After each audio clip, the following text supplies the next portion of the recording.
Chairman নির্বাচন আসছে, আপনি মহিলা ভাইস চেয়ারম্যান হিসেবে নির্বাচন করছেন, কি কারণে জনপ্রতিনিধি হয়ে নির্বাচন করার আশা ব্যক্ত করেছেন? ধন্যবাদ আপনাকে। আপনারা সবাই জানেন যে শুরুতে সবাইকে বাংলা নববর্ষের শুভেচ্ছা, বাংলা বর্ষের শুভেচ্ছা। আসলে আপনারা জানেন যে মহিলা ভাইস চেয়ারম্যান এই পদটা হচ্ছে যারা পিছিয়ে পড়া নারী, যাদের সংরক্ষিত নারী, যারা পিছিয়ে পড়া নারীদের একটা সুযোগ। তো সেইখানে আমি নির্বাচন করতে চাই। আপনারা জানেন যে আমরা যারা তৃতীয় লিঙ্গের তারাও কিন্তু পিছিয়ে পড়া জনগোষ্ঠীর মধ্যে পড়ি। তো আমি আসলে চিন্তা করি যে বর্তমান যে সরকার এবং গণপ্রজাতন্ত্রী বাংলাদেশ সরকারের মাননীয় প্রধানমন্ত্রী বঙ্গবন্ধু সুযোগ্য কন্যা জননেত্রী শেখ হাসিনা আমাদেরকে স্বীকৃতি দিয়েছেন।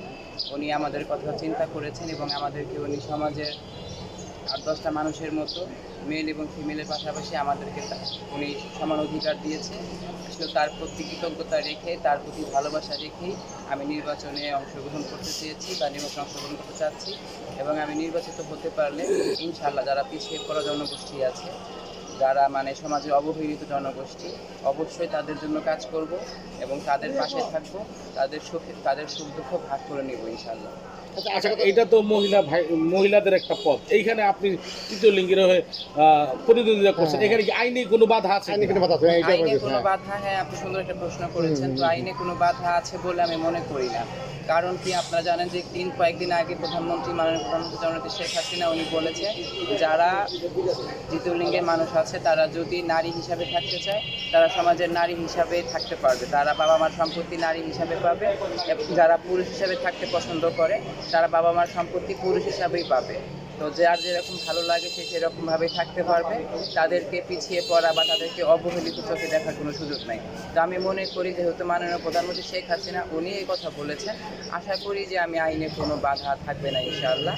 আর আমি যদি নির্বাচনে অংশগ্রহণ করতে পারি, সমস্ত আইন বাধা করে, অবশ্যই আমি বিজয় সুনিশ্চিত হবে। আমি সাভার আশুলিয়াবাসীকে একটি সুন্দর বিজয় উপহার দিতে পারবো। আমরা দেখেছি বেশ কয়েকদিন যাবৎ আপনি বিভিন্ন উঠান বৈঠক করতেছেন, বিভিন্ন জায়গায় গণসংযোগ করতেছেন, আপনার বিভিন্ন উন্নয়নের প্রতিশ্রুতি নিয়ে হাজির হচ্ছেন, পাশ করার ব্যাপারে কতটুকু আশাবাদী?